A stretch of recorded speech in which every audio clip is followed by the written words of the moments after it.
Hello, I'm Executive Chef Joseph Schutza. Welcome to our kitchen.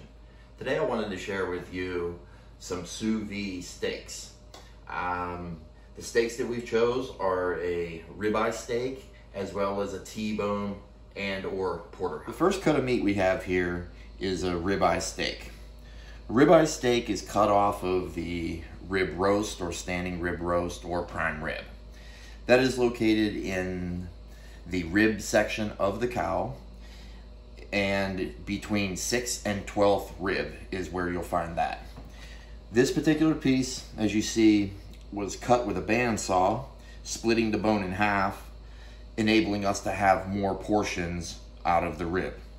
Also, it helps with consistency because if you were to cut it by hand between each bone, on the 6th piece, you end up with about a 3-pound rib because as you're cutting down following, there's just a lot of meat that's there. So this is definitely the best way to have it done for consistency as well as, amount of portion. On to our next cut of meat. We have the porterhouse and a T-bone. Many people ask, what is the difference between them? They look the same, they are the same. Well, they're actually not. Although they both come from the short loin, which is in the loin section of the cow, they both contain the strip loin or strip steak. They both have the tenderloin attached, and they both have a T-shaped bone. Now, the biggest difference is the porterhouse will come from the rear of the loin, and the T-bone will come from the front. The T-bone will have a tenderloin that will be anywhere from 1/2 inch to 1 1/4 inches in diameter. The porterhouse will have a 1 1/4 inch and larger on the tenderloin side. The reason is because as the loin goes from head to tail, the tenderloin is starting in the loin section of the cattle, and as it moves to the rear into the sirloin section, you have your sirloin, then you'll have the tenderloin, and then the top sirloin, and then the bottom sirloin.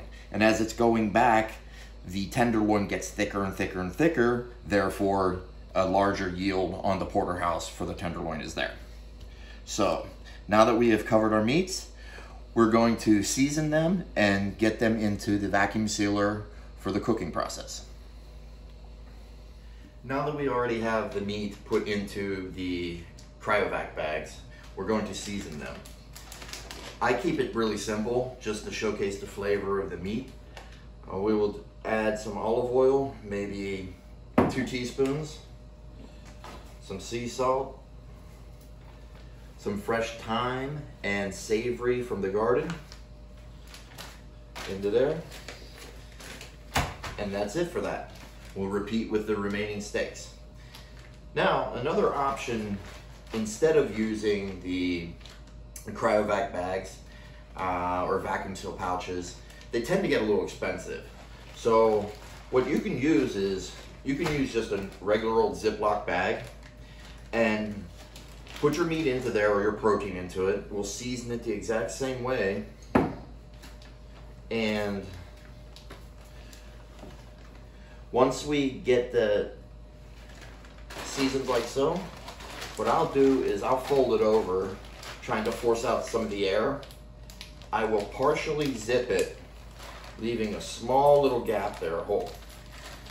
And as you're putting it into the water bath, as it's sinking down in, the displacement will push the air up and out of the bag. Once it does that, then you seal it. You are vacuum sealed, sort of. Now our steaks are in the water, 129 degrees Fahrenheit, going for 2 hours, 30 minutes to 3-hour range. Be fine for these. Now we're going to start on our carrots. We're going to be doing the carrot sous vide as well, but I have another thermal circulator set up. That one will be at 176 degrees Fahrenheit, and we're going to run that for about 2 hours or so. What I did is I took the carrots and tried to cut them close to the same size so the cook time will be consistent with all. I have some orange zest in there.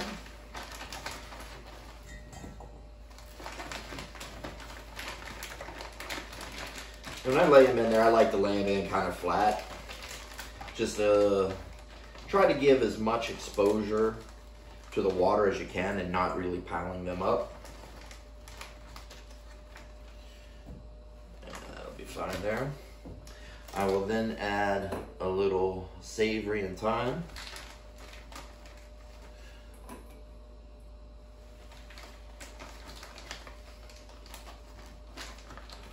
Some sea salt. And on this, we're gonna add some butter. I will go about a tablespoon, teaspoon and a half. Tablespoon and a half per bag. I'm gonna split these into 2 bags.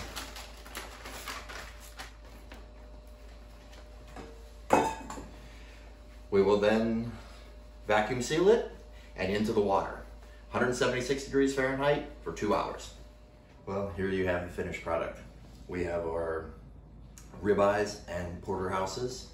They were in 129 degrees Fahrenheit for 3 hours. The carrots went 176 degrees Fahrenheit for 2 hours and 15 minutes. And as I mentioned with the sous vide, how tender this cuts. And your perfect medium rare every single time. This will also work for medium, medium well, etc. All you do is just adjust the temperature of which you want. Our carrots as well, so nice, just fork tender, yet they still have a nice firmness to them, and flavor profile is fantastic. Well, thank you very much for joining us. I hope you enjoyed. See you next time.